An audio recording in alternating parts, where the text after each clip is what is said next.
All right, good evening, everybody. Commissioner Ace Coach 704, PEL, Primetime Elite League. It's been a while since I've done a show.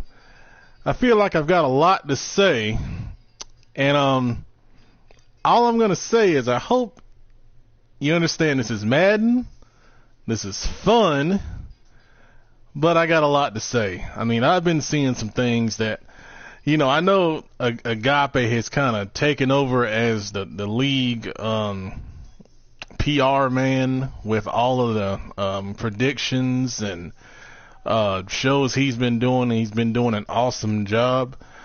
But, I got a lot to say. And in this preseason, excuse me, not preseason, this pre-draft show, we're really going to be focusing on the offseason so far. Some moves people have made. We're going to start with trades that have been made. And to be honest, I haven't seen all the trades. I've heard some things about them that are interesting to say the least. I'm going to kind of share this out. It's in the live stream chat, but I don't see anyone on yet, and I don't want to start before everyone has a chance to kind of enjoy this.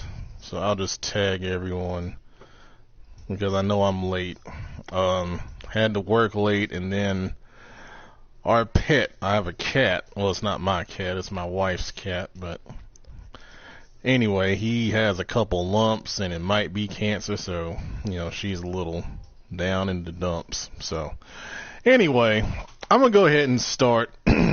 And first thing we're gonna do is we're gonna look at trades. And obviously we're gonna start in the off. Well, we have to start in the off season. And the first trade we're gonna look at is the trade between myself and the Cowboys. And this trade happened because the Cowboys came to me. I know he had posted he was looking to trade Ezekiel Elliott, and I really hadn't thought about it, to be honest. I mean, I was happy with McCaffrey. But he came to me with this proposal, and I said, well, what the hell, So, they traded us Ezekiel Elliott and Minka Fitzpatrick for McCaffrey and a first-round pick. I'll tell you, Elliott will fit our style much better on offense than Christian McCaffrey. As crazy as that sounds, McCaffrey, is a great player in space. And for whatever reason, people like to focus on him, when they play me. So, getting him in space is kind of a challenge because they know, he was obviously our best player and the biggest weapon. Elliott will hit the ball downhill in the run game. We like to run downhill run game, power run game with big offensive line. So I think he's going to be a great fit there. I mean, similar talent. And then Fitzpatrick was the big coup here. I got him to play strong safety. He was a 92 overall strong safety. But then I started looking at my team, and I said, well, let's see what looks like at corner. He goes up to a 94 corner. So, I mean, I got a shutdown corner for a late first. And, the king of trade analysis, Agape, says, I trade rape the Cowboys. But I like I told him, he came to me. I just listen to the people, and I give the people what they want. It's that simple. Okay. All right. Browns trade. Now, I'm surprised he hadn't traded him a long time ago. I mean, with Thompson, you don't need another running back, honestly. But they trade Kareem Hunt to the Saints, and the Saints trade a third and a sixth for Kareem Hunt.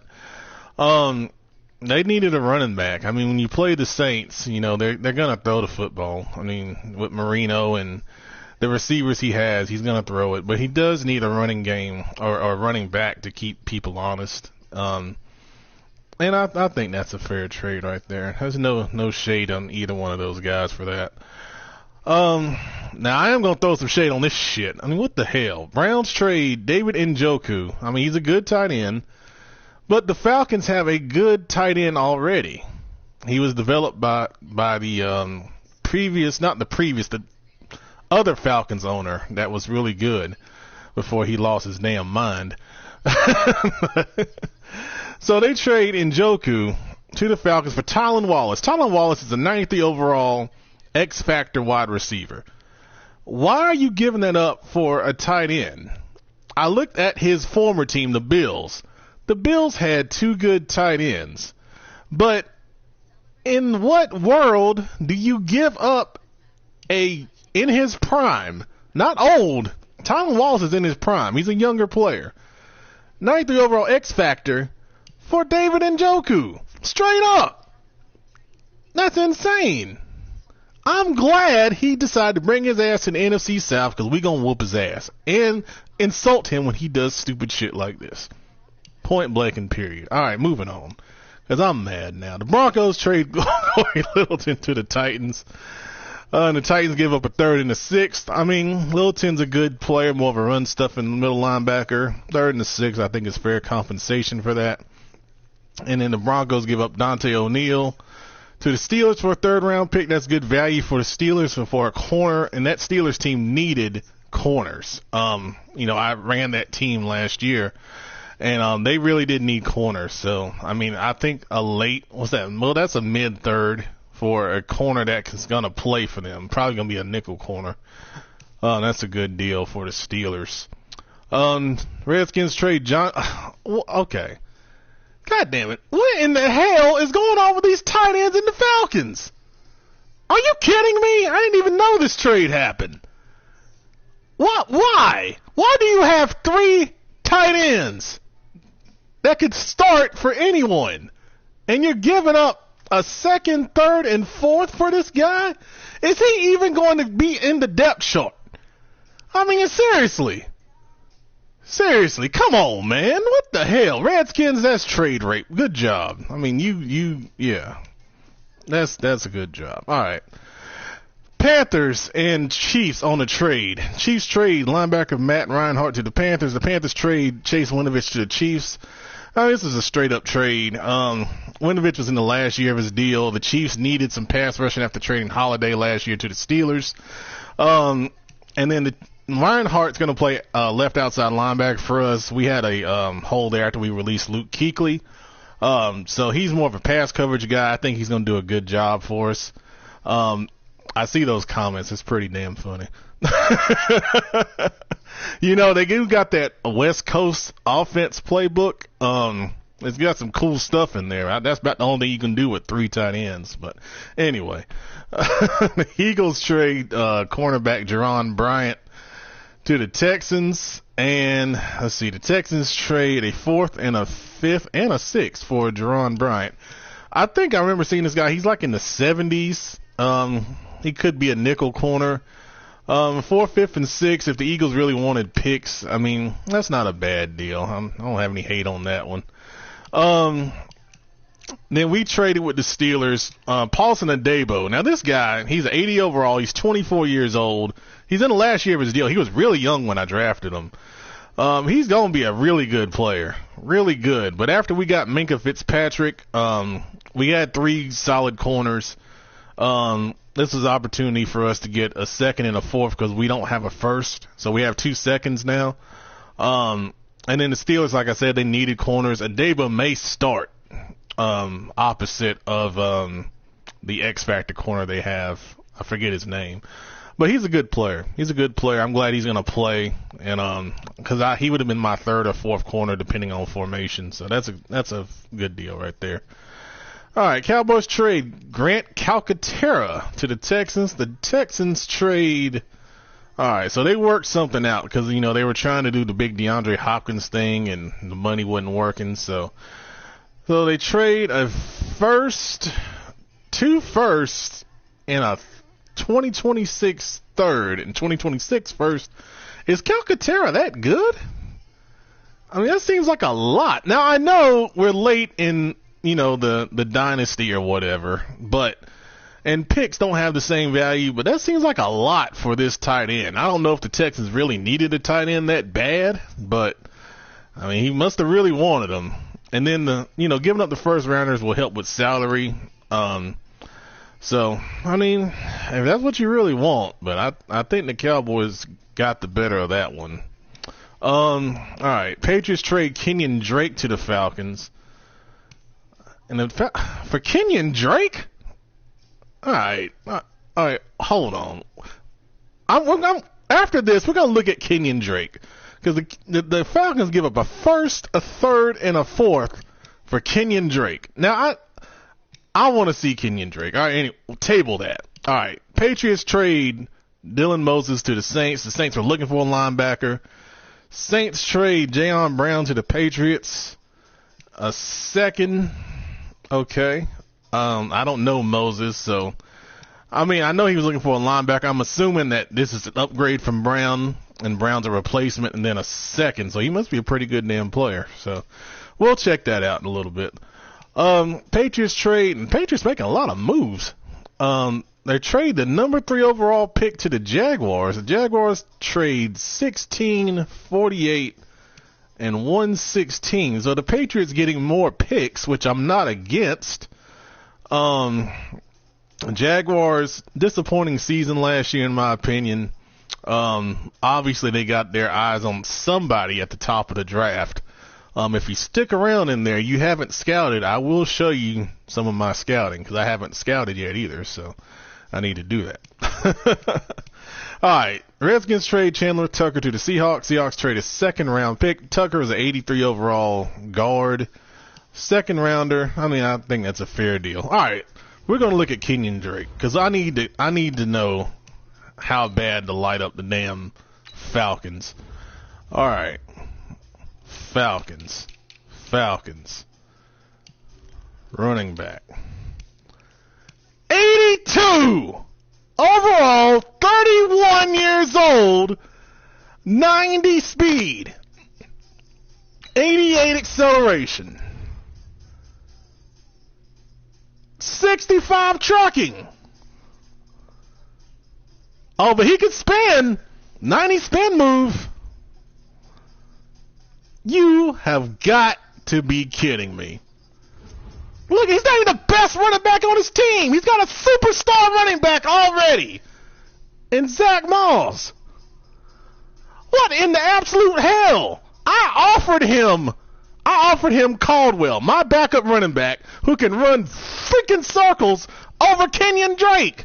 But wait. He's a superstar. What are his ability? Oh, jukebox, leapfrog. Hey, you gotta have those in a number 2 running back. You gotta have it. 31 years old. What in the fuck? Do we got collusion going on? I thought we didn't have collusion anymore. We ain't had collusion in 4 years. What's going on? Did someone PayPal him some money for this shit? God, you got to be kidding me. Alright, moving on. GM of the fucking worst century. Yes, I'm sorry. That is horrible. That's horrible. Alright, signings. Let's move on. Because I could take 20 minutes on how terrible that is. But I'm not going to do that. We got things to do. Y'all can talk about it on the comments. It's pretty damn funny. Alright, a lot of signings. We're only going to talk about alright, here we go. Alright. Okay, notable signings. Let's take a look here. Brown signing Leonard Fournette after trading Hunt. So he's obviously going to be the power guy, and Hopson will be, what he is. Broncos spending big money on offensive lineman. Wentworth was an 87 overall guy.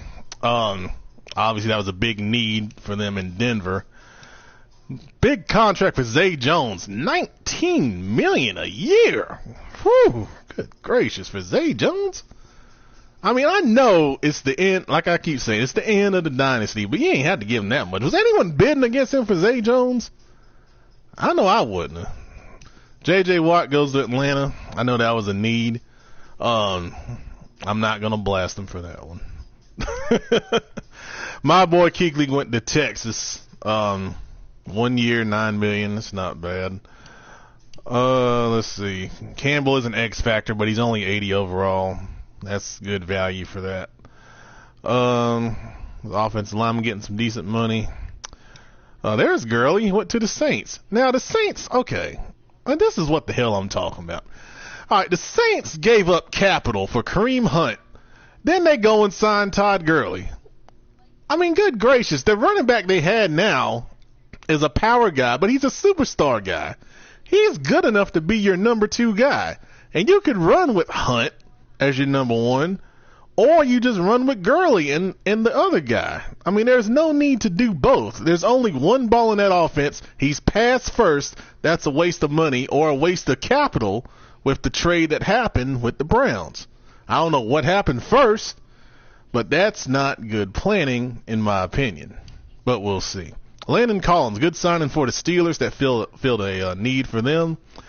And then the Lions are getting good players at a good value. Lane Johnson, I had him. I let him go. I didn't need him anymore. He goes to the Saints. That was a big need because Terran Armstead retired. What in the absolute hell? Grady Jarrett. 1 year. $21.9 million? All right.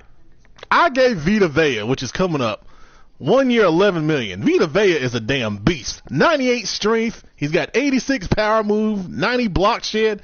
But you give Grady Jarrett $22 million for 1 year. I don't know. Gilmore going to the Texans. That's a good deal right there. Morant's my old fullback. I didn't re-sign him because he's kind of slow in getting to the hole. He does have good lead block when he gets there, but it's going to take him a while to get there. Mike Evans to the Lions. Why do y'all let this happen? We got people signing Grady Jarrett to $22 million, and Mike Evans gets this contract. Who was released by guess who? I ain't even got to say the shit. You know. Matthew Nay, formerly of the Giants, because the Giants had no money, went to Jacksonville.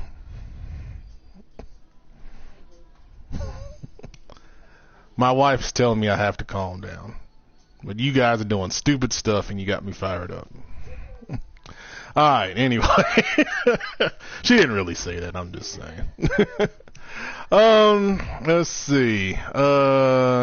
Any more notable signings? Right, we got to the next stage here. Westbrook, 2 years, $15 million. That's not bad. Deion Dawkins, 5 years, $31 million. He was an 85 overall offensive lineman. Let's see. Zeitler, good value for the Saints.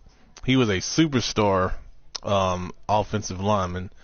Andrew Luck got cut probably because of his playoff performance against me where we picked him 5 times before the game, magically disconnected. Amazing how that consistently happens with some people when they are losing. But that's all I'm going to say. 3 years, $45 million from Marcus Mariota. And I'm going to tell you right now, Mariota's terrible. I had him in another league I was in. He's absolutely inconsistent. He is horrible. So I'm glad he got him because you're going to be very angry that you made that signing. We signed Russell Wilson, the backup. Tua, 1 year, 5. I'm surprised he took that less money. That was a good deal for us. Let's see here. Any more notable signings? Oh, there's Tart. He's a good player. He had 11 interceptions last year. He was one among the league leaders. Tomlinson's, that was a good move to move him to D tackle. He's a run-stopping defensive end, but at D tackle he'll do a good job in helping to stop the run. Let's see who else here. Mari Cooper, I wonder who was going to get him. He was sitting out there. I didn't have the money for him. I would have made a bid, but he goes to Buffalo. They needed receivers. That was a smart move. These are 2 of my former guys right here going to the Lions. That reassures me that I know what the hell I'm doing. When people sign my old guys that are good, I know I'm on the right track. We just got to get over the hump. So Luck goes from Minnesota to Seattle. We had a good young quarterback there, but Luck's a good player, so I can see that. Seahawks got in late, but they made a lot of signings here. And the Eagles got Carson Wentz back. I didn't know if he was able to or not, but I'm glad. He missed the chance to re-sign him, but he got him back there. Galladay, a decent receiver, late in free agency. Not bad money. Scherf signed late with Buffalo. Good money for him. He's a good player. Late sign is Trey Turner. One of my former guys. I wouldn't have paid him that much. He's undisciplined. But, not bad. All right. So that's the free agent signings. Now, we're going to do a little different this year. We're going to review last season a little bit. So if you new guys are on, you can get an idea of who's good, who's average, who sucks, and then kind of go through what you might see next season. All right, so let's go through the North. The Browns, you may have heard about Thompson a lot. Thompson was a storyline. We didn't do storyline players this year. We won't do them next year.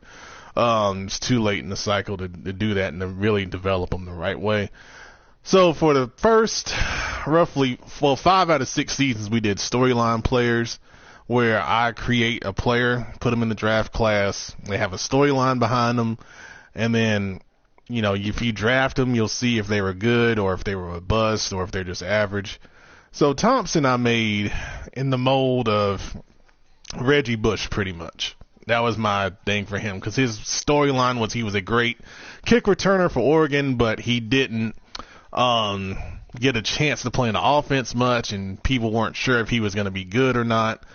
So he came out like roses, but he fell all the way to 28 in the draft, and now he's like the most dominant player in the league. So that helps the Browns be very good.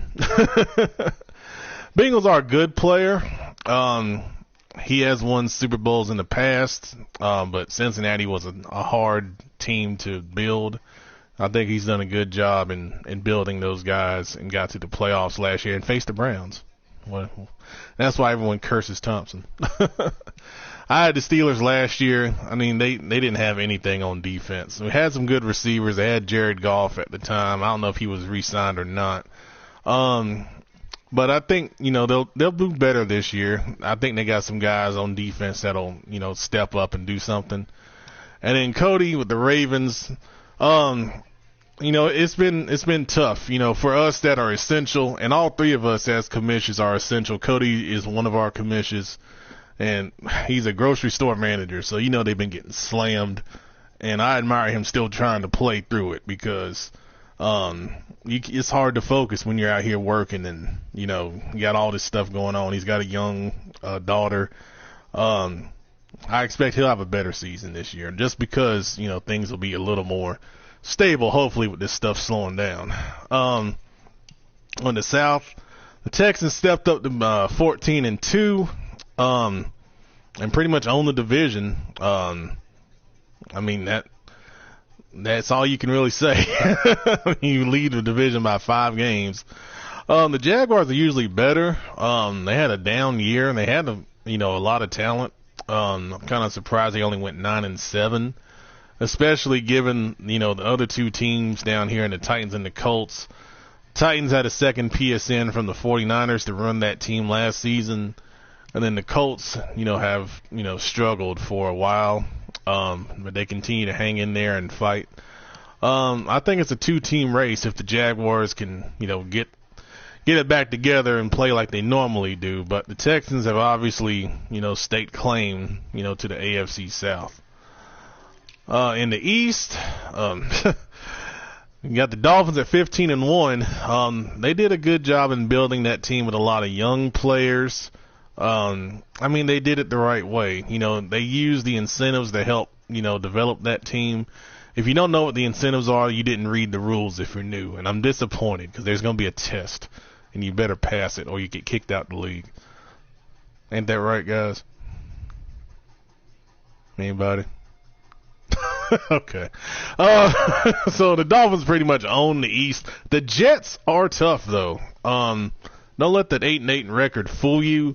They play a style that you don't see a lot. It's a very aggressive style on defense, and he does a good job offensively in distributing the football. I would expect he's going to have a better year next year. The Bills, this was the now current Falcons owner team last year. So we have a new Bills owner. And we'll just see how they are able to jump in and compete in that division. And the Patriots, they've struggled. But, I admire once again, continuing to fight and get better. He has gotten better. I'll tell you that. I played him last year as the Steelers. And, he gives you a good game. So, don't sleep on him. All right, AFC West, you got the Chiefs, obviously with Mahomes and Tyreek Hill. That makes them very tough, but defensively he's a good user. It's really this has become a better division. It didn't used to be. It used to be 8-8 would win this division. But some teams have, gotten better. Chargers at 10-6. Another guy that has a very unique style that probably borders on too much running, to say the least, but that's what he does. You see the points for points against a lot of close games, just because of that style. It keeps the game close. Broncos 8-8 coming in. I think that's a good job. That Broncos team was deep in the toilet. I mean, we had trouble finding a user for that team for the longest, and I grilled this guy pretty good when he sent me a message. But he's coming and he's done a great job. I mean, when you come in your first year and you become a chat champion, you become one of the leaders in doing articles. I mean, that's what we want. And ideally we'd want it from, more people. We have it from like 10 people right now. And that's what makes great leagues. Guys like the Broncos that are passionate, they're dedicated, and they actively participate in offseason and make moves to improve their roster. So I just want to say thank you, Broncos, for being here, taking on that challenge, and doing a good job in remaking that roster in Denver. And then we got the Raiders. He says he's going to listen to me. I told this guy 3 years ago what he needed to do. 3 years ago, and he did not do it until now. He finally realizes what he needs to do. So, we'll see if he actually does it. We love you too, Raiders. We love you too. NFC. All right, you see right here, this is the division of death in the NFC North. You got 4 Super Bowls between the Packers and the Lions. If you're in the NFC, you know pretty much that if you're going to make the playoffs, you have to win the division, because usually you see 2 wild cards will come from this division. And it did last year with the Lions and the Vikings, and then the Packers winning the division. But then the Lions, obviously won the Super Bowl. I expect these guys to, be strong once again. And the Bears, are 5-11. They're a tough out, man. They play really good defense, and they play, a conservative style on offense. And you have to be patient and, take what they give you. So if your division matches up with the NFC North, it's going to be a tough season, because these guys, the biggest thing about them, you have to catch them on an off day and have a chance to win, because they're not going to give you a lot of chances to beat them. That's the one thing I can say about, all 4 of these guys. I played the Vikings in the playoffs last year, and I know he was off his game. I mean, I had a game plan and it worked well, but he doesn't normally play like that. I've played him before, and he's beaten me by 2 touchdowns. So I know that that's not normal. But, I mean, I'm going to take the win when it counts, and I just hope he doesn't disconnect next time I beat his ass. But anyway, that's the MO with these guys. You can see the points for, points against, pretty good spread for all those. Just really 4 tough teams right there. All right, the South, you got myself. We play really good defense. Our offense is hit and miss. It just depends on if the offensive line comes to play, to be honest with you, with us. we have some pretty good threats on offense, but our offensive line has to execute the way we run our offense. If our offensive line is off its game, which it has been a couple times, we're going to struggle. Point blank and period. But, you see our points against. We play, good style on defense. I'm very happy with the way that's come together. Hopefully we score more this year. That's what we're missing to get to the next level. The Saints, they're the opposite of us. They're going to score a lot, but they're going to give up a lot. They're trying to make some changes on defense, but he's going to throw the football, and whether he throws 4 or 5 interceptions, he's going to keep throwing it. He doesn't get gun shy. I admire that. Marino led the league in passing last year. He was another storyline player for you new guys. He was Marino's, I think, nephew or something like that. I don't remember exactly, but that's why he's there. And then the Falcons, we had an owner. The owner lost his damn mind one day, and we had to get rid of him. He basically told me to get rid of him, so I got rid of him. And I thought he was going to be better. That's why I don't recruit. That's why I trust you guys to bring people in here. Because when you recruit, man, you don't know what the hell you're going to get. And 9 times out of 10, you're going to get someone that is a league hopper that's just looking to, play a little bit and then, find something else. So this is the Bills' old owner now. I'm going to get ready to play his 3 tight end offense. 2 running back offense, and what do you call that? The old Notre Dame box. I had to pull out my old coaching manuals on that one. Anyway, we do have a new Bucs owner as well. He just joined today. And in talking to him, he's very confident in his using skills with linebackers. He's specifically asked about how to user. Do we have rules against usering and leaving zones in the middle of the field and everything? So, it'll be interesting to see, how he comes in and fits in. Because, I feel good about this division, but I know the Saints will be better. I know the Falcons will bring something different, and I know the Bucs will bring, a different element too. So it's going to be a fun year because playing against some different guys, it kind of re-energizes you, and hopefully they, everyone we bring in is sim gameplay is the big thing about this league. If you're not, and I'm telling you now, this is your warning, if you are not a sim gameplay player, you're not going to last here.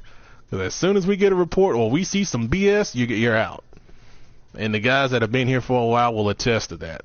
Every good player in here, or even the guys that struggle, they're sim players, and we don't put up with a lot of BS at all. That's why we've been able to last pretty long. And if I cared about promoting the league, we'd probably be a top league out. We're a top daddy leagues. We're in a daddy leagues elite league for the last 2 years, and we'll probably get it again, this year because of you guys' hard work with the articles and interaction on the site. But I'm off my soapbox now. But anyway, I do appreciate everyone that continues to play sim in here. NFC East, well, you won the division by 9 games. Now, some of this was because, the Skins, obviously we had the story today about him. Thank goodness that he's back with us and able to play, and he's recovered. If you don't know, he admitted to us in the league chat that he had COVID-19, and that's why he told me he needed to go on auto. And usually when people tell me that, I don't, pry too much unless they want to share, and I didn't ask any questions. I just said okay. So normally he'd be, challenging for the division lead right there. The Eagles, 7-9 for the Eagles is probably one of their better years that they've had here. I know he had a lot going on toward the end of last season. He apologized for that. Hopefully things have settled down for him as well. And then the Cowboys at 4-12, they pretty much said, fuck it. Trading Elliott, trading different guys, and going out and doing some different stuff. He's hoping for a big draft tonight. I hope it happens because we know his draft history. We have roasted him in the past. I hope we don't do that on the post draft show tonight, but we'll see. Oh, NFC West. All right. So the Cardinals pretty much owned this division last year, and this is usually a tough division. But the Cardinals, have built a pretty good team down there in Arizona. 12-4 last year. Seahawks were controlled by the Giants, second PSN last year. We do have a new owner that was previously in the league a couple years ago for a cup of coffee. Hopefully he sticks around longer this time, but we'll see. Rams at 6-10. He's y'all give him hell, but he has told me that this is the best team he's ever built, and then if he doesn't make the playoffs this year, then he just will admit that he sucks. So y'all hang on to that one, because I know a lot of people will want to say something about that.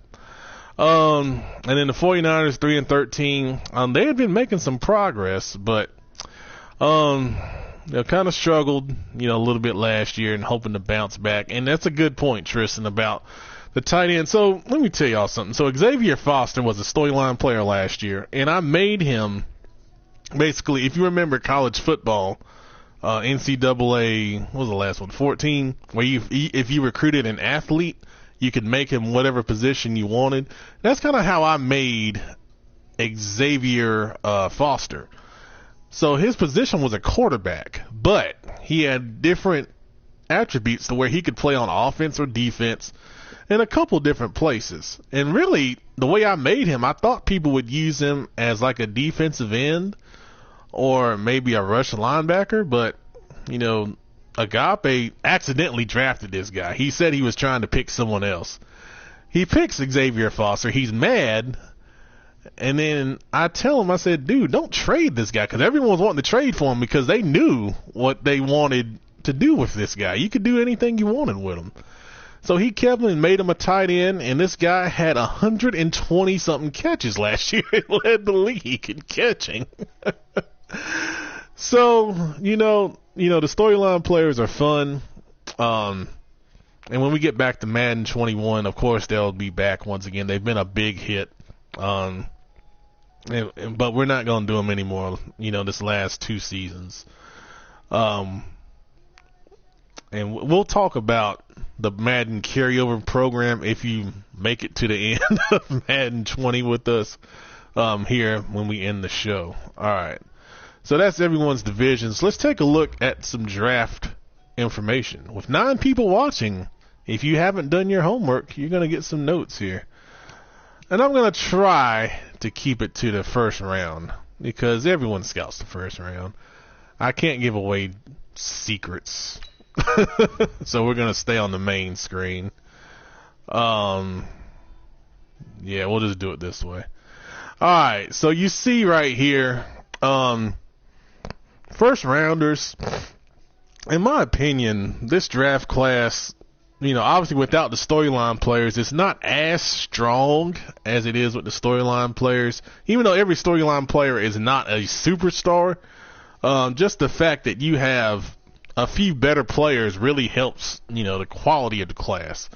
But you still have some very good players right here. You see right here in the first 7, you got 3 offensive linemen, so it's a very strong offensive line class. Couple DNs, middle backer. You see they're all green, and then you get down a little bit. You still got on the offensive lineman right there, linebacker. Not really a strong receiver class.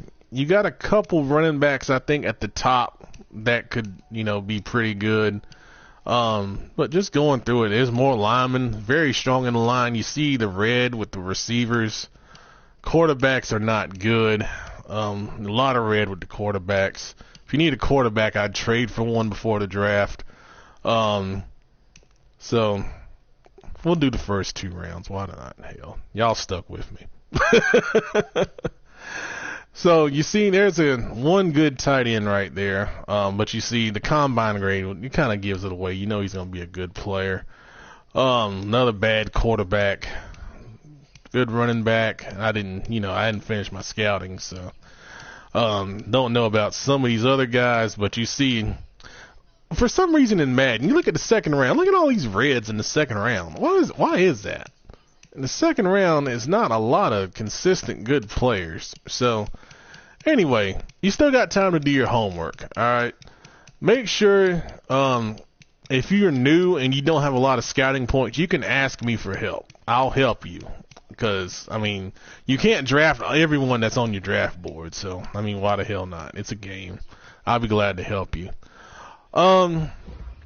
So you guys that normally watch this, we usually go a lot more in depth from team to team. But just in the interest of time, the draft being at 8 o'clock Eastern tonight, chose not to do that. Just kind of more of a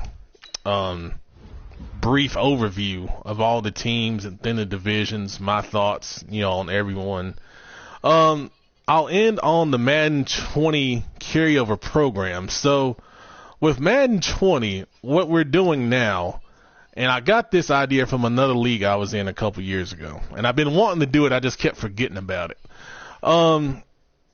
If you have a player that you want to carry over into Madden 21, you can do that with us. So here's how it works. Okay, he has to be a fictional player. All right, so we brought that college class in. You can't use those guys because they're going to be in the game next year. Okay, so right now I got Tua. I can't take Tua with me because he's going to be in the game. All right, so anyone we drafted out of that class right there, you can't bring with you. Okay, and any real NFL player that you have right now, you cannot bring with you. But the storyline players that we had, or any other fictional player that's not a real player, you can bring that guy with you into Madden 21. But he will come with his current attributes and his current contract. All right, so you really got to think about that. You got to think about the team that you end up with. The contract that you bring with you, is it going to handicap you too much, or is it going to be a good fit? You could bring an older guy if you want to, someone you drafted in year one if you want. Like I've drafted Ben Lopez in year one. He's 28 now. He's a great player. I could bring him with me if I wanted to. Or you can take a young player. You could take someone you draft tonight, and he ends up being a good player, and you develop him well. You got 2 years left. If you stick with us through the end, you got to be here at the end. All right? You can't leave or get booted and try to go back and take someone. You got to be here at the end. I see the comments. Yeah. It's the age that they are right now. Okay, we're not going to roll back the age. It's the age they have now because that's the carryover part of it. You keep his career going. All right, so that's the thing with it. All right, so you may want to bring a young guy that you draft either this year or next year that you didn't get a chance to fully develop, or you can bring an older guy like Lopez will be 30. To kick off your franchise next year and see him through retirement. Because we're going to get through 8 seasons this year, and we could go 8, 9 next year also. So that's something to think about. Lions, McManus is a fictional player, so you could bring him along if you wanted to. Yeah, I made Thompson. Thompson was 20 when I made him, so I'm sorry if you end up in the AFC North. And he decides, and why wouldn't you if he's only going to be 25? Unless his contract's crazy. So I mean, that's the thing about it, guys. If you bring a guy that's making a lot of money, he'll get on the team because the way we'll do it, we'll just take your worst rated player that is on your roster, we'll edit him to your current player that you bring over, and he'll be on the team. That's not a problem. We'll get him on there, but you got to look at the effect it's going to have on your team also, because you could get a cap strap team like the Eagles, for example, and you're going to have to cut some guys if you're over the cap or whatever it may be. So it's another element to it. You got to be smart with that. All right, so that's going to be the end of the pre-draft show. You got 30 minutes to do some scouting. Get your popcorn, chips, wings, whatever. This was sponsored by KFC because I do have wings that I'm going to eat. during the draft. So after the draft, I'll do a draft recap show. I usually go through all the first round picks and any notable picks after that. Usually lasts about 15 to 20 minutes. Then we'll go into preseason. Remember, in preseason, for you new guys, you can only sign one player outside of kickers and punters for the entire preseason. All right? And we watch it because we advance every 15 minutes until we get to week 4 of the preseason. Week 4 of the preseason, we will stop, okay, until tomorrow, and that's on the off-season schedule. Reason for that is you have to make cuts, set your practice squad. So when you set your practice squad, you can sign practice squad eligible players to your practice squad. That is allowed, okay, just for clarification. All right. Good point right there by the Packers. There are no trades during the draft. I will turn the trades off right before the draft starts. Reason for that is we do have a two first round draft pick limit, and I don't want people claiming that they didn't know, or I just my finger slipped, or whatever BS you come up with to try to get a first round pick. So that's why there's no trades during the draft. So you got time to get your trades done now. All right.